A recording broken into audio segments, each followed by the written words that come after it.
இங்கிலீஷை வந்து ஒரு பயன்பாட்டு மொழியாக நம்ம எடுத்துக்கிறோம். அது கெடுவாய்ப்பாக வெள்ளக்கார ஆண்டுட்டதுனால இங்கே வந்துடுச்சு. இன்னைக்கு பல நாடுகளில் பிரான்ஸ், ஜெர்மனி, சுவிஸ் போன்ற நாடுகள் ஆங்கிலம் எடுபடுதா? நீங்க பிரான்ஸ்ல போய் இங்கிலீஷ்ல பேசிடுவீங்களா? நான் அனுபவிச்சிருக்கேன். வழி கேட்டேன், வழி சொல்ல மாட்டேன்ட்டான். அவன் பிரெஞ்சில் தான் பேசுவான். நீங்க அதை புரிஞ்சுக்கிறாம நீங்க ஒரு 2-3 மாநிலத்தில் பேசுறதுனால அந்த மொழியை எல்லா நாடுகளும் திணிக்கணும்னு நினைக்கிறது ரொம்ப தப்பு. அது ரொம்ப தப்பு.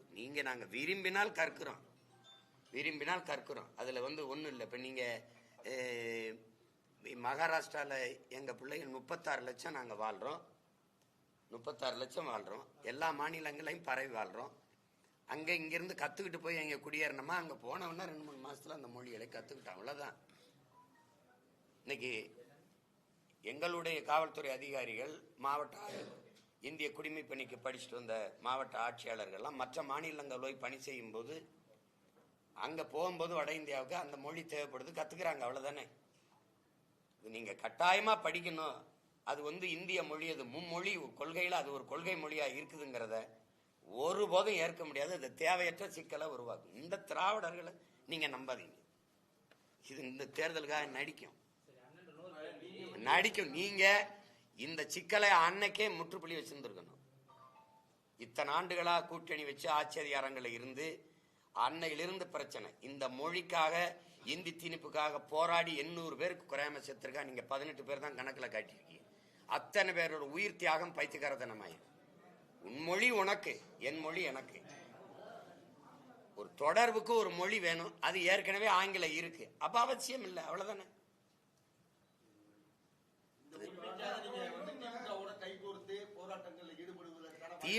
திமுகவை நான் தனித்து நின்று நான் இந்தி திணிப்புக்கு எதிராக பேரணி நடத்தினேன். திமுக எனக்கு அனுமதி எங்க கொடுத்துச்சு தெரியுமா? உண்மையில உளமாற ஏத்தான் எங்க கொடுத்துருக்கணும். எந்த இடத்துல ஆள் நடமாட்டம் இல்லையா இங்க தள்ளிவிட்டீங்க. உளமாற இந்தியை திமுக எதிர்க்குதுன்னா நீ இதுக்கு சவுகார்பேட்டையில இந்தியில பேசி வாக்கு கேட்டீங்க. எதுக்காக இந்தியில சூரட்டி விட்டீங்க? எதுக்காக ஈரோடு கிழக்குல இந்தியில சூரட்டி விட்டி வாக்கு கேட்டீங்க? எதுக்காக கேட்டீங்க? உங்க பிள்ளைகள் நீங்க நடத்துற பள்ளிக்கூடத்துல இந்தி மொழி பாடமா இருக்கா இல்லையா? பயிற்று மொழியா கொண்டாங்க, பாடமொழியாவது கொண்டாங்க. சொல்லிட்டீங்க, வற்புறுத்திட்டேன், கொண்டு வந்துருவாங்களா? இவங்களை ஒழிக்காம நீங்க எப்படி தமிழை போயிட்டு இருப்பீங்க? நீங்க அரசு பள்ளியில கொஞ்சம் கொஞ்சம் தமிழை படித்து கொண்டிருந்த பிள்ளைகளையும் கடைசியா அதை ஆங்கில வழி கல்வியா மாத்தி கடைசி சவப்பட்டிகளை தமிழை அடக்கி உள்ள போட்டு கடைசி ஆணி அடிச்சது இவங்கதான். கல்வியை தனியார் முதலாளிகளுக்கு வித்துவிட்டு அவன் வியாபாரம் பண்றவன் எதை படிக்கிறது? மக்களுக்கு ஒரு மோகம் இருக்குது. ஆங்கிலம் ஒரு மொழி, அது அறிவல்லங்கிற புரிதல் இல்லை. அது லாங்குவேஜ் தானே ஒழிய அது நாலேஜ் இல்லைங்கிற புரிதல் இல்லை. அதனால இங்கிலீஷ் படிக்கிறதுன்ட்டு அதில் ஒரு மோகத்தில் எல்லாரும் தனியார் பள்ளிகளை நோக்கி படையெடுக்க அரசு பள்ளியில கூட தமிழ் படிக்கிறதுக்கு வாய்ப்பு இல்லாமல் போச்சு. தமிழ் பயிற்று மொழியா இருந்தது, ஆங்கிலம் பயிற்று மொழியாகி தமிழ் பாடமொழியா மாறிச்சு. அப்புறம் தமிழ் விருப்ப மொழியா மாறிச்சு. எந்த தமிழனும் விரும்பாம போயிட்டான். இப்ப இங்கிலீஷ் படிக்கிறதா ஒரு அறிவுன்னு ஒரு பொது புத்தியில ஏத்துனதுனால இந்த சிக்கல். இப்ப இந்தி படிப்போம், எதுக்கு? ஒரு காரணம் சொல்லுங்க. இந்திய நீங்க எல்லாம் படிக்கணும், ஏன் அப்படின்னு இருக்குல்ல. எதையாவது பேசிட்டு எந்த நாடு வளர்ச்சி? இந்தியால இந்தி கேட்கறது இந்தி பேசுற மாநிலங்கள் நீ வளர்ந்துட்டியா? அப்புறம் எதுக்குடா இங்க தட்டேந்திக்கிட்டு இருக்க? 1.5 கோடி பேர் இங்கே என் வீட்டுல இங்க வேலை செஞ்சுக்கிட்டு இருக்க. எதுக்கு வேலை செஞ்சுடா? என்ன வளர்ந்துட்டா? நீ என்ன வளர்ந்துட்டா? நீங்க வாங்க வட இந்தியா முழுக்க பாப்போம். வீடு இருக்கா? இல்ல எதுல வளர்ந்துக்க? நீ எதுல வளர்ந்துருக்க? மருத்துவத்திலயா இல்ல கல்வியிலயா? வாய்த்துக்காரத்தனம் பண்ணக்கூடாது. ஏதாவது பேச்சு வளர்ந்துருக்கு. நாடே பிச்சைக்கார நாடா இருக்கு. வளர்ற பட்டியலே இல்ல இந்தியா. வளர்ற பட்டியல்ல இந்தியா இருக்கா? பட்டினி, உலக பட்டினியில் இருக்கிற நாடுகளின் குறியில்ல எத்தனாவது இடத்துல இருக்கு? ஊழல்ல தலை சிறந்த நாடு, பசி பட்டினியில தலை சிறந்த நாடு இந்தியா. இந்த வளருதுன்னு வெறும் வெற்று வார்த்தையை வச்சு பசப்பிக்கிட்டு இப்படியே பேசிட்டு இருக்கிறத எத்தனை நாளைக்கு ஏமாத்திட்டு போய்? வளர்ந்த நாடு சொந்தமா பிளைட் வச்சிருக்கியா? சொந்தமா பிளைட் வச்சிருக்கியா? 5000 ஏக்கர்ல ஏர்போர்ட் கட்டுவா. பிளைட் எவன் ஓட்டுவான்? திருச்சியில கட்டியிருக்கா எத்தனை பல ஆயிரம் கோடியை போட்டு ஏர்போர்ட் யாரோட பிளைட்? அது யாருக்கான லாபத்துக்கு கட்டப்பட்டது? மக்களுக்கான சேவையா, முதலாளிக்கான லாப தேவையா? யாரை ஏமாத்திட்டு எத்தனை நாளைக்கு ஏமாத்திட்டு பண்ணி வளருதுன்ட்டு அமெரிக்காவில் அங்கிருந்து திருப்பி அனுப்பினால கொண்டு வர இறக்க நாட்டு குடிகளை இறக்க வானூர்தி வச்சிருக்கா? எதையாவது கூச்சல்.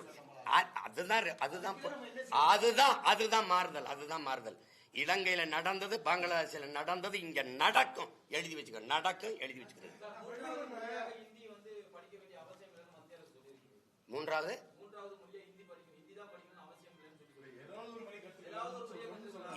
ஏதாவது ஒரு மொழி கத்துக்கிறத நாங்க கத்துக்கிறோம். நீ ஒன்னும் அறிவுறுத்த தேவையில்லை, சொல்ல முடியல. நாங்க கத்துக்கிட்டு தானே இருக்கோம். ஏதாவது ஒரு மொழி கத்துக்குன்னு அதுல இல்லையே.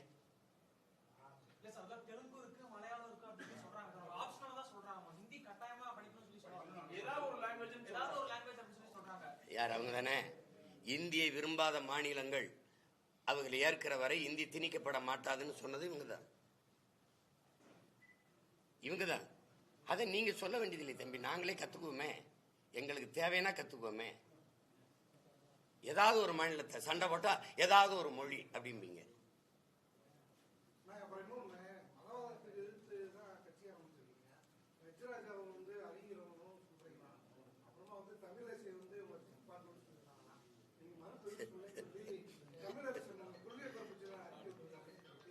யாரு? அதுதான் நீங்க முழுமையா கேட்கணும், ஏதாவது சொல்லணும். இப்ப நம்ம என்ன கேட்கிறோம்னா, பிரசாந்த் கிஷோர் பாண்டே ஏன் கொண்டு வர? நீ ஆரிய எதிர்ப்பு, பிராமண எதிர்ப்பு, தம்பி என்ன கேளுங்க, நீங்க தான் கேள்வி எழுப்புனீங்க, எதிர்ப்பு உள்ளவன். இந்த பாண்டேங்கிறவர் பீகாரிய பிராமணன். நீ திராவிட அரிய நிலவுக்கரவே அவன் வந்துதான் உனக்கு வியூகம் வகுத்து தர வேண்டியது இருக்கு. எதுக்கு அவனை கூட்டி வர? அப்ப நான் என்ன கேட்கிறேன், உனக்கு பீகார் பிராமணன் பாண்டே தான் வேணும்னா இங்கேயே பிறந்து வளர்ந்த ஒரு பாண்டே இருக்கான் என் தம்பி, அவனை பயன்படுத்த என்ன? அங்க இருந்து ஒரு பிராமணர் பாண்டையை கூட்டிட்டு வந்து நீ பிராமண எதிர்ப்புன்னு பூச்சாண்டியன்னா அவன்னா எங்களுக்கு தெரியாம போயிடும். மறுபடியும் பாருங்க, இந்த பாண்டே இந்த பிரசாந்த் கிஷோர் விட்டு இப்ப ராபின் சர்மான்னு ஒரு வட இந்தியர் வராரு இந்த தேர்தலுக்கு வேலை செய்ய.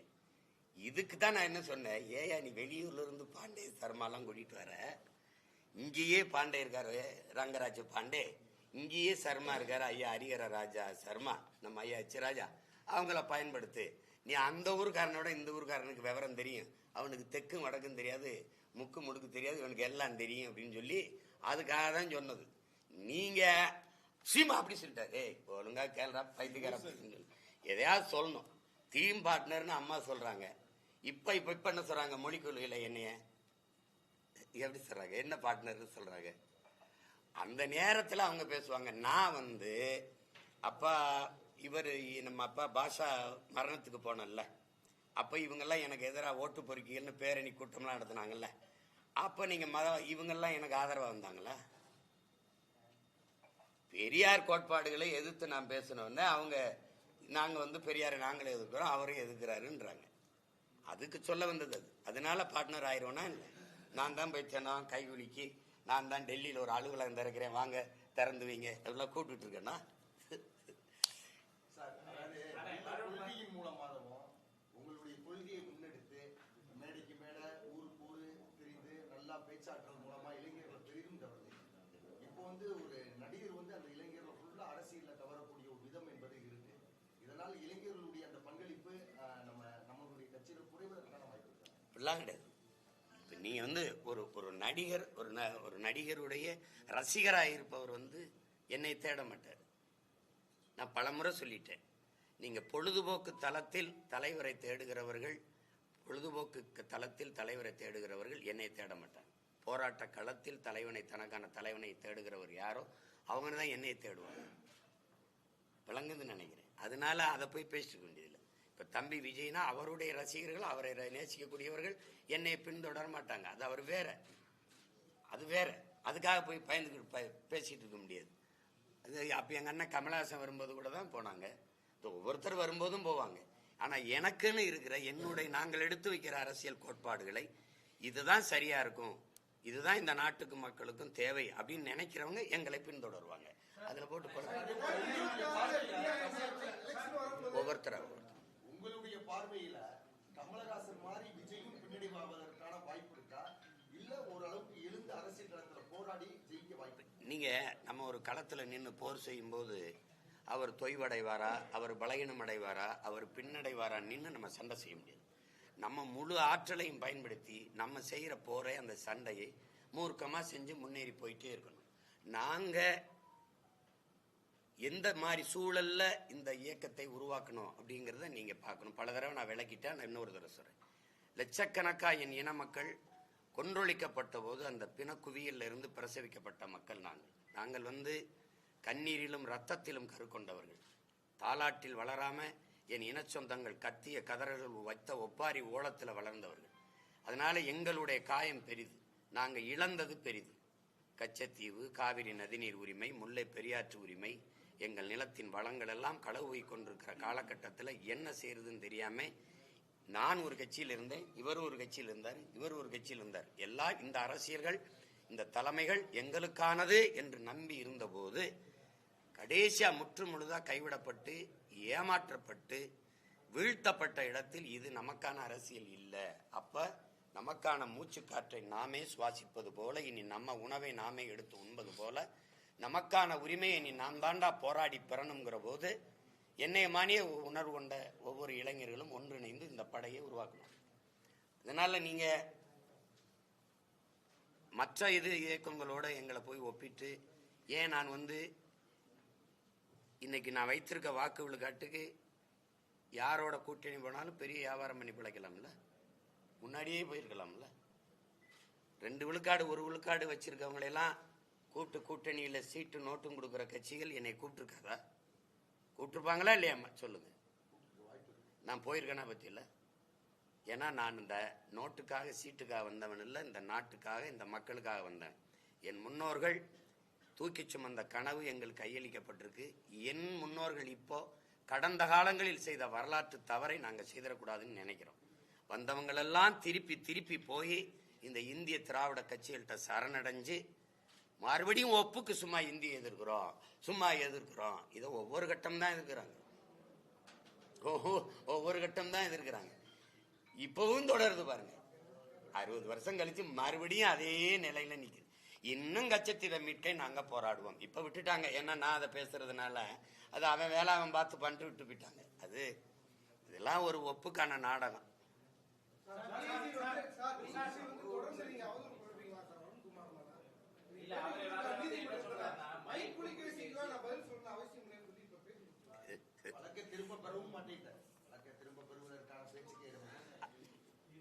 இதுவரை நல்ல கேள்வி கேட்டுட்டு இருந்தீங்க. அறிவுபூர்வமா அதை கேட்கலுங்க, மக்களுக்கு தேவையான செய்தியை கேளுங்க.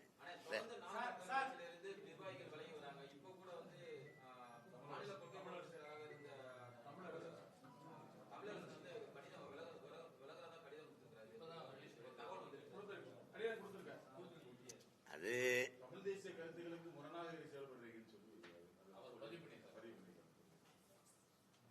அவருக்கு வேற கருத்து இருக்கலாம், அது சரி. அந்த அவர் கருத்தோட பொருத்தி போற இயக்கங்கள்ல போய் இணைஞ்சு இயங்கலாம், அது இருக்கிறது தான்.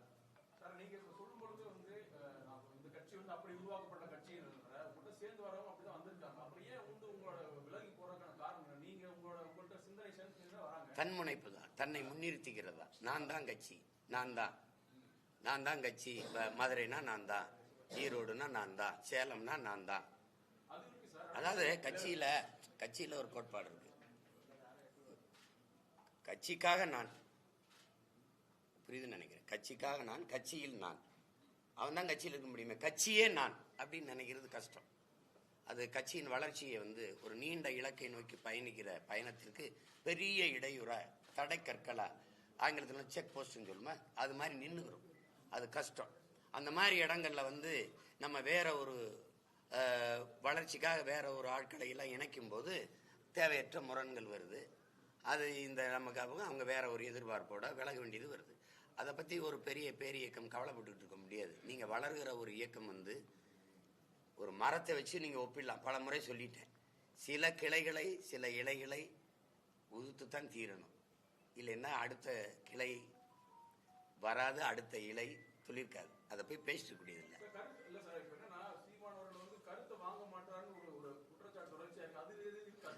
கருத்து என்ன தம்பி? அவங்க கருத்து என்ன?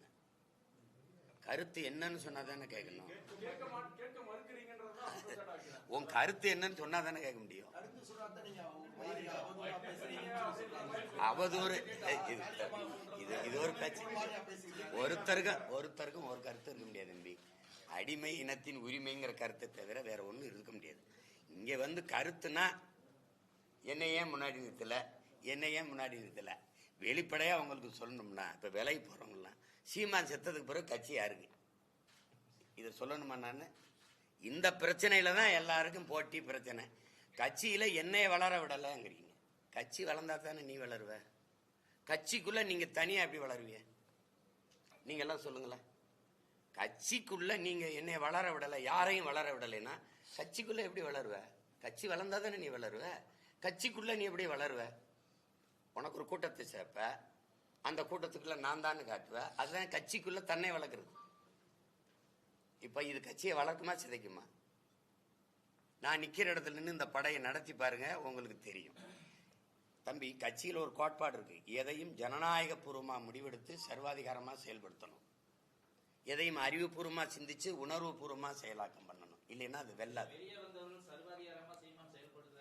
அது இல்லைன்னா நீங்க அது இல்லைன்னா வந்து நடத்தவே முடியாது. நீங்க நடத்தி பாருங்க. இல்ல நீங்க நடத்தி பாருங்க. இல்ல நேருல இருந்தோ, தாத்தா காமராஜ் இருந்தோ, பேரறிஞர் அண்ணால இருந்தோ, ஐயா கருணாநிதியில இருந்தோ, எல்லாம் அப்படி இல்லைன்னா அண்ணன் வைகோ மாதிரி ஆளுகள் எல்லாம் ஏன் வெளியேற்றணும்? ஒரு கட்சிங்கிறது சர்வாதிகாரம்ங்கிற சொல்லையும் நீங்க கொடுங்கோன்மையும் குழப்பிக்க கூடாது. சர்வாதிகாரம்ங்கிற ஒரு நேர்மையாளன் சர்வாதிகாரியாகத்தான் இருந்தே ஆக முடியும்னு ஐயா இறையன் எழுதுனது இருக்கு. ஜனநாயகபூர்வமா முடிவெடுக்கணும், சர்வாதிகாரமா தான் செயல்படுத்தணும். அங்கேயும் போய் ஜனநாயகம் செஞ்சா செய்யுங்க தம்பி, செஞ்சா செய்யுங்க, செய்யலைன்னா போங்கன்னா, படிச்சா படிங்க, படிக்கலைன்னா போங்கன்னா நல்ல மாணவர்களை நீங்க உருவாக்க முடியாது.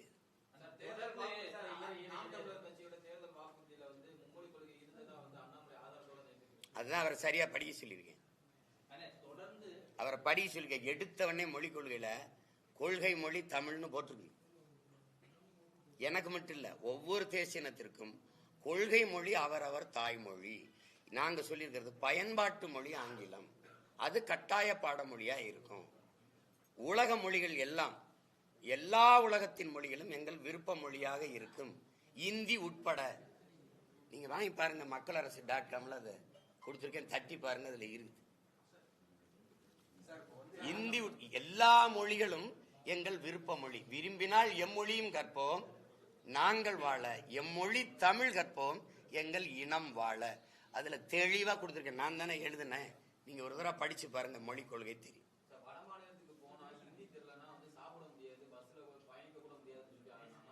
இங்க இந்தி தெரிஞ்சுக்கிட்டு வரானா அவன் எப்படி எங்க ஊர்ல சோர்திங்கிறானா வேற எதுவும் திங்கிறானா? நீங்க சோர்திங்கிறது கக்குஸ் போறதுக்கெல்லாம் ஒரு மொழியை கத்துக்கிற சொல்றீங்க. அவர் சொல்றாரு, இதை விட்டு வெளியில போனா கக்குஸ் போக முடியாதுன்னு. அப்ப இந்தி கத்துக்கிறது கக்குஸ் போகத்தான். இந்தியின் தேவை கக்குஸ் போறதுக்கு தானே தம்பி. இந்தி கத்துக்கிறது என்ன தம்பி? நீங்க விளையாட்டு பண்ணிட்டு இருக்கிறீங்க. தேவைன்னா கத்துக்க போறோம். வட மாநிலத்துல போய் வாழணும்னு என்ன? ஏய், நீதாப்பா அங்கிருந்து வண்டியா இறக்கி விடுற. தொடர் வண்டியில நிக்க முடியாத அளவுக்கு இறங்கி வந்து ஒரு நாளைக்கு 3000 4000 ஏமன்ல இறங்கிட்டு இருக்கானா, நான் போய் அங்கே இறங்கிட்டு இருக்கேன்னா? சொல்லுங்க, நீங்க சொல்லுங்க. இல்ல அவன் தமிழ் கத்துக்கிட்டு தான் வரானா? தம்பி, நாங்க வட இந்தியால இந்தி கத்துக்காம போனா சோறு திங்க முடியாது, கழிவுற போக முடியாது, ஒண்ணும் பண்ண முடியாது. சில பேர் சொல்றாங்க இந்தி கத்துக்கலைன்னா பானிபூரி கூட வாங்கி திங்க முடியாது. அப்படி என்ன அந்த பூரியை வாங்கி திங்க வேண்டியிருக்கு? என்ன நீ வந்து எங்க ஊர்ல சோறு தின்றுவ, வேலை பார்த்துருவ தமிழ் படிக்காம. ஆனா நான் வந்து ஹிந்தி படிக்காம ஊர்ல வர முடியாது. இது தமிழ் மேல விருப்பம் இல்ல சார். அவன் தமிழ பழகிக்கிறான் சார், தமிழ நல்லா பேச ஆரம்பிச்சிடலாம் சார். நம்ம ஹிந்தி பழக மாட்டோம் சார், ஹிந்தி பேச மாட்டோம் சார். நீங்க வேற எதையாவது நீங்க எதாவது பேச்சுக்க எங்க ஊர் வாங்க, என் கூட வாங்க. அங்க போய் இங்க வாங்க, உணவு விடுதியில போய் சாப்பிட்டுக்கிட்டு இருக்கும்போது அவன் ஒருத்தன் வாரான், வட இந்தியன் தெரியுது, பானிகராக ஜல்தியாரோ, இவன் எங்கால் அவன் தமிழ் கத்துக்கிறான்றீங்க. ஒரு தடவை ஒரு விடுதியில போய் வண்டியை நிறுத்திட்டு போன 2 மாசத்துக்கு முன்னாடி எங்கால் நான் அண்ணன் பின்னாடி எடுங்க, பின்னாடி வண்டியை நிறுத்துங்கன்னு பாத்துக்கிறேன்னா 2 மாசம் விட்டு போற காடி கராகங்கிறான். யார் அவன்? அவன் அங்க இருந்த எங்கால காண வேற ஒருத்தன் காடி கராக நின்றுருக்கான்.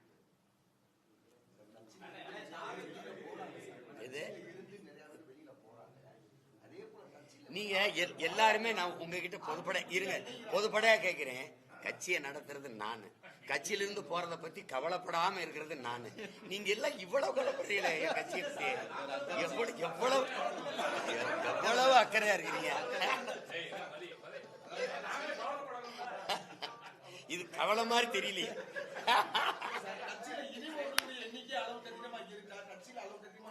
ஒரு நாள் உறுப்பினர் சேர்க்கை முகாம் போட்டோம். பெரிய விளம்பரம் செய்யல, ஒன்றும் செய்யல. 10,500 பேர் நேரடியா சேர்ந்தாங்க. வலைத்தளத்துல ஒரு 10,000 பேர் சேர்ந்தாங்க. ஒரு நாள்ல சேராமையா நீங்க இவ்வளவு பெரிய வளர்ச்சியை தொடரும். நீங்க சேராம நீங்க கள்ள ஓட்டு போட்டீங்க, ஓட்டுக்கு காசு கொடுத்தீங்க, எல்லாம் பண்ணீங்க. நான் கட்டுத்தொகை வாங்க கூடாதுன்னு முடிவு எடுத்துட்டீங்க. அதனால போதை இதோட நிப்பாட்டணும் நீங்க எண்ணி சொல்லல. என்னைய 24,000 அதோட நிறுத்திருந்தீங்க. வளராமையா நீங்க கட்சி இந்த கேடர் இல்லைன்னா இன்னொரு 10 பேர் வருவான், அவ இல்லைன்னா இன்னொருத்த வருவான். அதுக்காக பார்த்துட்டு இருக்க முடியாது. நான் குட்டையிலையோ குளத்திலேயோ வலைய வீசிட்டு இருக்கல. பெருங்கடல், தமிழ் தேச பெருங்கடல் இருக்குல்ல, தமிழ் பேரின பெருங்கடல்ல வலை வீசுறேன். நான் மக்கள்கிட்ட முன்னாடி நின்று என் மக்களை, என் கருத்தை சொல்லி என் மக்களை என் பக்கம் வென்று கொண்டு வரேன். நான் மண்ணை வெல்வதற்கு முன்பு மக்களின் மனத்தை வெல்லணுங்கிற கொள்கை கொண்டவன். அதனால அந்த வேலையை செய்கிறேன். இவங்க போறாங்கன்னா சிலருக்கு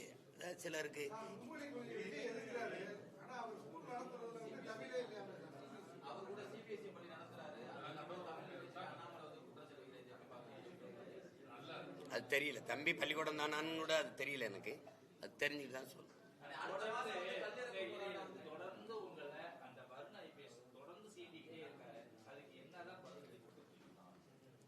அவருக்கு என்ன பதில் அடி கொடுக்கணும்?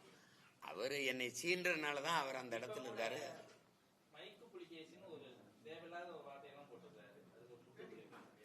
நீங்க என்கிட்ட கேக்குறீங்க, ஒரு பொறுப்புள்ள காவல்துறை அதிகாரியின் வேலையா? திமுகவின் மாவட்ட செயலாளர்கள்லாம் கூட ஒழுங்கா இருக்கும்போது நீ இதையே ஏன் பேசிட்டு இருக்கான்னு நீங்க கேட்கணும். நான் ஏதாவது பேசுனா நீங்க அப்படி பேசுறாரு இப்படி பேசுறாருன்றீங்க. தேவையில்லாத ஒரு போலீஸ் அதிகாரி அந்த வேலையை தான் பார்க்கணுமே ஒழிய ஒரு கட்சிக்காரன் மாதிரி திருப்பி சீண்டிக்கிட்டு இருந்தா வெறி வருமா வராதா? நீங்களே பாருங்க. நீங்க அவரை தானே போய் கேட்கணும். உன் வேலை என்னையா அதை பாரியான்னு. இத்தனை காவல்துறை அதிகாரிகள் இருக்கும்போது, இவ்வளவு IPS அதிகாரிகள் இருக்கும்போது, இவர் மட்டும் இந்த வேலையை தொடர்ச்சியா செஞ்சுக்கிட்டு இருக்காரு. அதை நீங்க கேட்க மாட்டேங்கிறீங்களே, என்னையே கேட்டுக்கிட்டு இருக்கீங்க. நான் உங்க முன்னாடி உட்காந்து பதில் சொல்றதுனாலயா? அவரை கேளுங்க, என்னையா பழக்கம், என்னையா அப்படி பண்ணிட்டு இருக்காருன்னு. உயர் காவல்துறை அதிகாரிகள் நடவடிக்கை எடுக்கணும். ஆட்சி அதிகாரத்திற்கு கேட்கணும். அவங்க தான் அனுமதிக்கிறாங்க, பேச சொல்றாங்க, அவரை திருப்பி இழுத்து விடுறாங்க. அதுக்கு தான் அவருக்கு பதவி உயர்வு கொடுக்குறாங்க. அவர் அதே இடத்துல இருக்க வைக்கிறாங்க. அவர் ஒரு அரசாங்கம் நடத்துவாரு. நீங்க எங்க வழக்கு போடுங்க என் கட்சிக்காரன் மேல, அங்க இருக்கிற ஒருத்தரை சொல்லி அங்க ஒரு வழக்கு போட சொல்லி தூக்கிட்டு போயிடுவாப்ல. போனவன செல்போனை பறிச்சுடுவாப்ல. அவருக்கு வேலையே செல்போன் திருடுறதுதான். அப்புறம் அதுக்குள்ள இருக்கிற அந்த குரல் பதிவுல திருடுறதுதான்.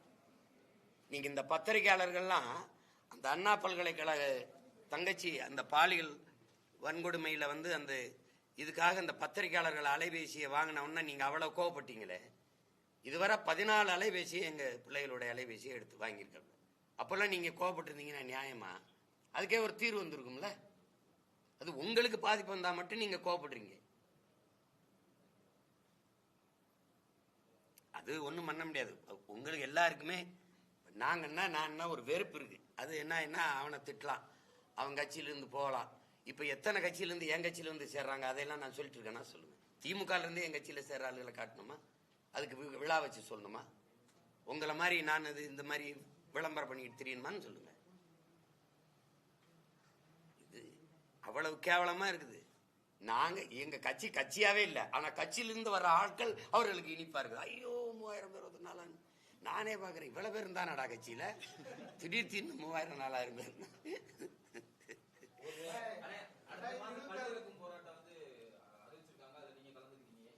நான் கலந்துக்கல, எனக்கு நேரம் இல்லை. அது சொல்லிட்டேன், ஏற்கனவே கலந்துக்கிட்டேன். நேரம் இல்லை, வேற யாராவது கட்சிக்காரங்களை அனுப்புறேன்னு சொல்லிட்டு. 2026 திராவிட கட்சிகள் இல்லாம சீமானந்தன் தலைமையில ஒரு கூட்டணி உருவாக வாய்ப்பு இருக்குதா? யார் வருவான்னு சொல்லுங்க, நான் சேர்த்துக்கிறேன்.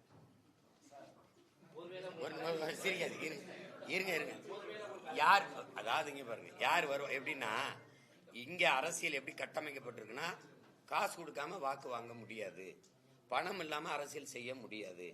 அப்ப ஓட்டுக்கு காசு கொடுத்தா பெற முடியுங்கிற பெரிய கட்சிகளே அதை உருவாக்கி வச்சுட்டதுனால எங்கூட வந்தா எனக்கு அவங்களுக்கு கொடுக்கவும் காசு இல்லை, வாக்கு கொடுக்கவும் காசு இல்லை.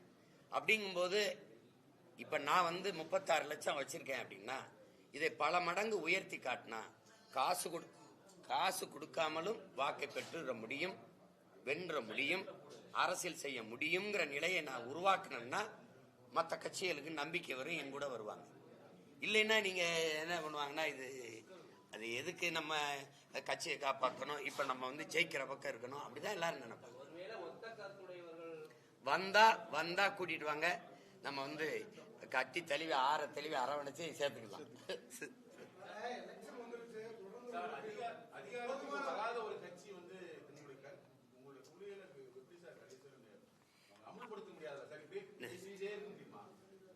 என் மேல நீங்க இவ்வளவுலாம் அக்கறை வச்சிருப்பீங்கன்னு நான் நினைக்கல.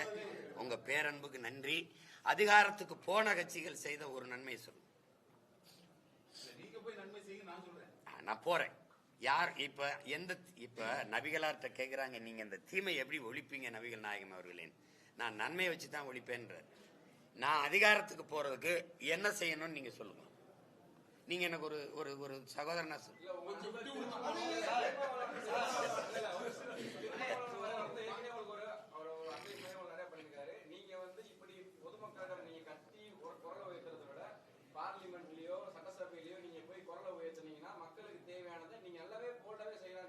அருமையா சொல்லிட்டீங்க. நீங்க சொல்றீங்க அண்ணன் 2 தடவை 3-4 தடவை எப்ப 2 உறுப்பினர் வச்சிருக்கிறாரு. திமுக மொத்தமா 40 உறுப்பினர் வச்சிருக்கு. இந்திக்கு ஏன் தெருவில் போய் நின்று போராடுது? இந்திக்கு மீனவர்களை தொடர்ச்சியா கைது பண்றான்னு தெரியுது. 39 போன தடவை உறுப்பினர், இந்த தடவை 40 உறுப்பினர் உள்ள வச்சுக்கிட்டு வெளியில பாராளுமன்ற வெளியில பதாயை பிடிச்சுக்கிட்டு நிக்கிறதுக்கு இந்த உறுப்பினர் எதுக்கு? அதை தான் நான் செய்வேனே. நான் தான் பதாயை வச்சுக்கிட்டு கைது செய்யாதே ஏய் இங்க வாப்பா, எனக்கு பணம் தரல, எனக்கு பணமே தரமன். நீ போராடி பெறதுக்கு போட்டிட்டு வென்று போனியா, புலம்பிக்கிட்டு நிக்க வென்று போனியா? அதை தான் நாங்க அதிகாரம் இல்லாத மக்கள் நாங்க போராடுவோமே. நீனு எனக்கு பணமே தரல, நான் என்ன பண்றதுன்னு தெரியல, இது பண்றது, இது எப்படி எடுத்துக்கிறது சொல்லுங்க. நீங்க கேள்வி கேட்கிற நீங்க எல்லாம் எனக்கு வாக்கு செலுத்திட்டீங்கன்னா நான் வந்துடுவேன்.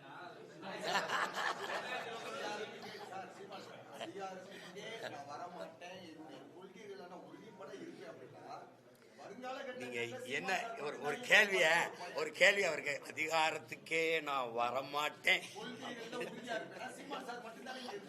அப்படிலாம் என்னையெல்லாம் எதிர்பார்ப்பு இருக்கேடா. இங்க பாருங்க, அதிகாரத்துக்கு வரணும். அதிகாரத்துக்கு வர்றதுக்காக தான் இவ்வளவு வேலை செய்யறேன் நான். உங்களுக்கு புரியும். ஏன்னா அதிகாரம் மிக வலிமையானதுன்னு அண்ணல் அம்பேத்கர் கோட்பாட்டை எடுத்துக்கிட்டவங்க நாங்க. இப்ப இதுல என்னன்னா எந்த வழியில் வருவதுன்னு இருக்கு. இப்ப திமுகவோட அதிமுகவோட இந்த 2 கட்சிகள் தான் இங்க இருக்குது, மாறி மாறி அதிகாரத்துல. இதுல எந்த வழியில் நான் வரணும்? நான் இப்படி போய் முதல்ல உங்க எல்லாத்தையும் கேட்கிறேன், நான் ஒரு அங்கீகரிக்கப்பட்ட தனிச்சு நின்று அங்கீகரிக்கப்பட்ட கட்சியா வந்திருக்கேனா இல்லையா? இதுவரைக்கும் தமிழக அரசியல் வரலாற்று நடந்திருக்கா? திராவிடம் பேசாம பெரியார பேசாம இங்க ஒன்னும் செய்ய முடியாது. நீங்க நான் 2ஐயும் பேசாம அங்கீகரிக்கப்பட்ட கட்சியா வந்திருக்கேன். ஒரு எளிய மகன் ஐயா விஜயகாந்த் வந்திருக்காருன்னா அவர் புகழ்பெற்ற திரைக்கலைஞர், அவருக்கு நாடெங்கிலும் ரசிகர்கள் குவிந்து கிடந்தாங்க. அவர் படக்குன்னு தொண்டர்களாக்கி வந்துட்டார். எனக்கு ரசிகர்கள் எனக்கு யாருமே கிடையாது. ஒரு மகனா வந்து கத்தி இந்த 8 ஆண்டு கால அரசியல் 8 ஆண்டு ஆயிடுச்சு சேர்த்து எனக்கு ஒரு சின்னமா இல்ல. ஒரு நேரம் ஒண்ணு கொடுப்பாங்க, 2 மெழுகுவர்த்தியும் கொடுப்பாங்க, அப்புறம் அது போய் சேரும் டபக்குன்னு எடுத்துக்கிட்டு. இந்த விவசாயம் எல்லாம் எப்படி தெரியுமில, இது ஒன்னும் சரியில்லை, இதுல ஏதாவது இருக்குதா பாருங்க, தட்டி பாருங்கன்னா அதுல இந்த கரும்போட ஒரு விவசாயி இருந்து கண்ணா கிசான்னு ஒண்ணு கொடுத்தான். சரி இதை குடியான்னு நான் தான் அதை விவசாயின்னு ஆக்கி கொண்டு போனேன். 6 தேர்தலா போட்டிட்டேன், இடைத்தேர்தல் மற்றது இல்லை. படக்குன்னு அதை எடுத்துக்கிட்டு விட்டு மைக்குன்னு ஒரு சின்னத்தை நான் வேட்பாளர் அறிவிக்கும் போது கூட எனக்கு சின்னம் கிடையாது, கடைசியா கொடுத்தாங்க. அது மைக்குன்னு கொண்டு போனேன். ஒரு சின்னத்தை அங்கீகரிக்கப்பட்ட சின்னம், கை, தாமரை, ரெட்டலை, உதயசூரியன் இதெல்லாம் வந்துருது. எனக்கு 8வது பெட்டியில் இருக்கு என் மைக்கு. அதை மைக்கை தேடினா அதுக்குள்ள கீழே எனக்கிட்ட கொடுத்த மைக்கு இல்லை, கீழே 2 பித்தானை வச்சு அது சீப்பு மாதிரி ஆயிடுச்சு. அதை தேடி 36 லட்சம் பேர் வாக்கு செலுத்தி இந்த மகனை, எளிய மகனை, யாரும் பெரிய வேட்பாளர் இவர் ஐயா பொன்முடி மகன், இவர் ஐயா துரைமுருகன் மகன், இவர் இந்த மகன், அப்படிலாம் ஒன்றும் கிடையாது. சாதாரண பிள்ளைகளுக்கு வாக்கு செலுத்திருக்கானா என் மக்கள் எவ்வளவு மகத்தானவர்கள்னு பாருங்க. அதனால இது அதிகாரத்துக்கு வரணும்னா எப்படி வரணும்னு இருக்கு. நீங்க முருங்கை மரம் இந்த மரத்தை தேடுறீங்க, நான் ஏன் ஆலமரம் அரச மரமா இருக்கக்கூடாது? கொஞ்சம் மெதுவாக தான் வளர்றேனே, உங்களுக்கு என்ன பிரச்சனை? இருங்க. தம்பின்னு அழைத்த விஜய் உங்களை கூட்டணிக்கு அழைத்தா போய் கூட்டணியில வாய்ப்பு இருக்கா? அதிகாரத்தை கைப்பற்றதுக்கு கூட்டணி அமைப்பீங்களா? என் மேல உங்களுக்கு அவ்வளவு கோபமும் அவ்வளவு வன்மை எதுக்கு வச்சிருக்கீங்க நீங்க? ஏங்க எதடி ஆட்சி அதிகாரத்தில் இருந்த பெரிய பெரிய தலைவர்களுக்கு விட்டே நான் போகல. அது எனக்கு சரி வராது. நான் எடுத்துக்கிட்டு போற அரசியலுக்கு சரி வரும்.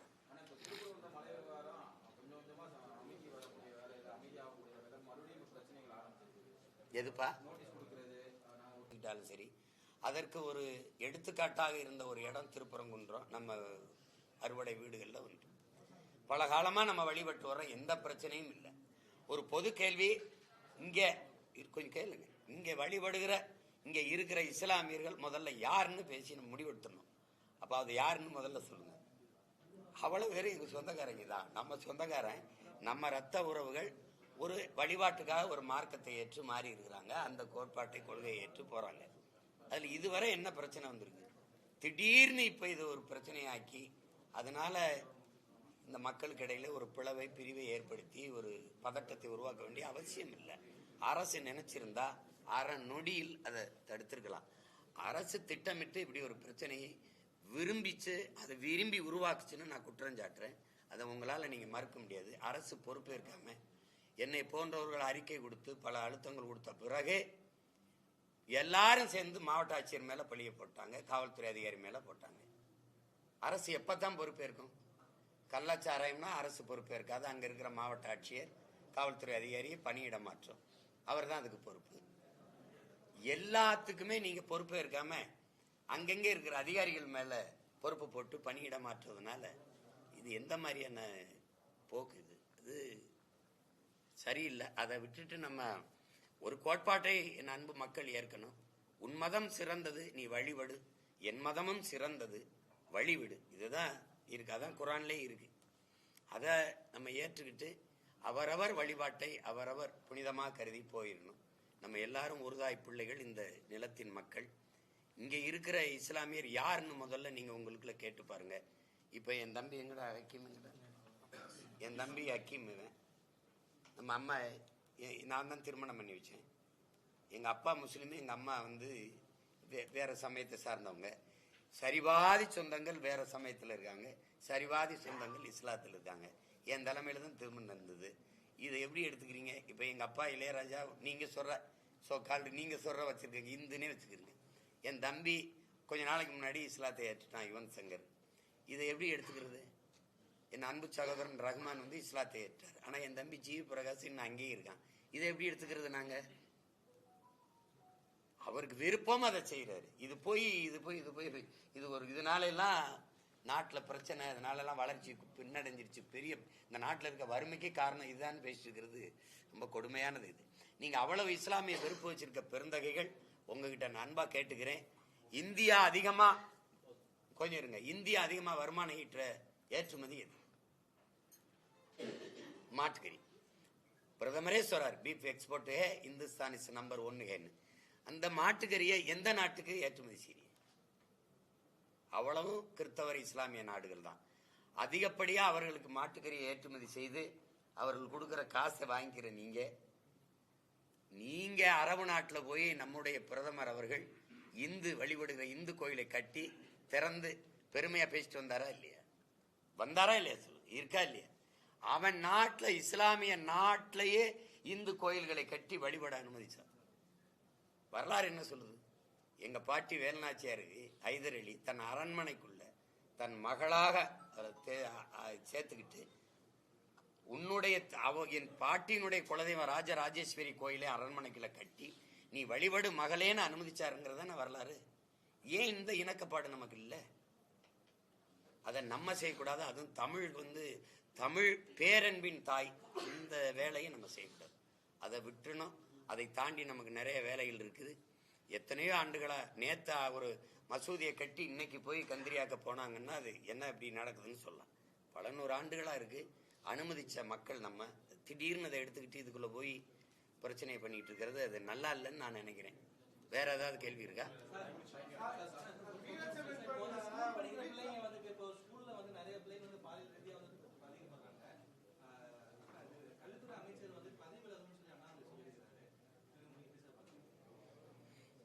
இல்லை, இந்த கடந்த காலங்களில் இல்லாத ஒரு செய்தியா இது அடிக்கடி வர்றதை நீங்க பாக்குறீங்க. சில செய்திகள் வெளியில வருது, பெரும்பாலான இந்த செய்திகள் மறைக்கப்படுது. அப்படியே வந்தாலும் உடனடியாக அதை திசை திருப்பி மூடி மறைக்கப்படுது. பள்ளிகளுக்கு கல்லூரிகளுக்கே நம்ம பிள்ளைகள் பாதுகாப்பாக சென்று படிக்க முடியல. அதுவும் பயிற்றுவிக்கிற ஆசிரியர் பெருமக்களாலேயே அந்த தொல்லை நிகழுது அப்படின்னா இது ரொம்ப பேராபத்தான கொடும்போக்கு. இதை தொடக்கத்திலே கண்டிக்கலைன்னா ரொம்ப கஷ்டமாயிரும். அது காரணம் உங்களுக்கு நிறைந்த போதை வந்துடுச்சு. இது வெறும் திரவம், அது மட்டும் இல்லாமல் இந்த கஞ்சாவின் கொக்கைன், இந்த ஸ்டாம்ப் வடிவத்தில், அஞ்சல் தலை வடிவத்தில் இருக்கிற மாத்திரைகள், இதெல்லாம் வந்துட்டது ஒரு காரணம். அதுபோக கல்வி அறிவையும் அறத்தையும் போதிக்கிற ஒழுக்கத்தையும் போதிக்கிறதுன்னு இல்லாமல் போதிக்கிற இடத்துலையே நமக்கு பெரும் பாதிக்கிற இடமா மாறிடுச்சு. அது அரசு கவனத்தில் எடுத்து செய்யணும். அது என்ன செய்வாங்கன்னு தெரியலையே.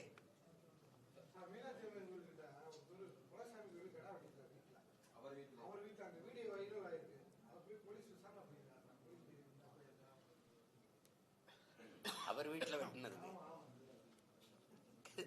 இதுக்கெல்லாம் போவாங்க. நீங்க காங்கேயத்தில் நம்ம விவசாயிகள் ஆடு மாடு வளர்க்குறாங்க. இந்த தெருநாய்கள் இப்போ எல்லா தெருநாய்களும் அப்படி இல்லை, அது வெறிநாய்களாக மாறிடுச்சு. காரணம் கசாப்பு கடையில் நிறைய அந்த கறிகளை தின்னு அந்த வாடகையில் அதிலேயே உணவாக்கி ஆடுகளை நீங்கள் பார்த்துருப்பீங்க, வலைவெளியில் இருக்குது. கடிச்சு கொதறி பல நூறு ஆடுகளை, இதுவரை 900 ஆடுகளை கொண்டிருக்கு. மாடுகளை கடிச்சு சேதப்படுத்திடுது, மடுவை திமிழ் எல்லாம் கடிச்சு சேதப்படுத்திடுது. அந்த வெறிநாய்களை அப்புறப்படுத்தி அங்க விவசாயிகளுக்கு பாதுகாப்பு கொடுக்க முடியல. அற்ப நாய்கிட்ட இருந்து கூட நம்மளை பாதுகாக்க முடியல இந்த அதிகாரத்தால, இந்த காவல்துறையால. அப்ப நீங்க இதை விட்டு அவரு கோயிலுக்கு அவர் வீட்டுல வெட்டினது, கோயில் வாசல வெட்டினா கூட ஏன் அப்படி வெட்டிட்டாயின்னு சொல்லலாம். அவர் வீட்டுல வெட்டுறதுக்கு நம்ம போய் விசாரிக்கிறதுல அது அவசியமற்றது. நன்றி.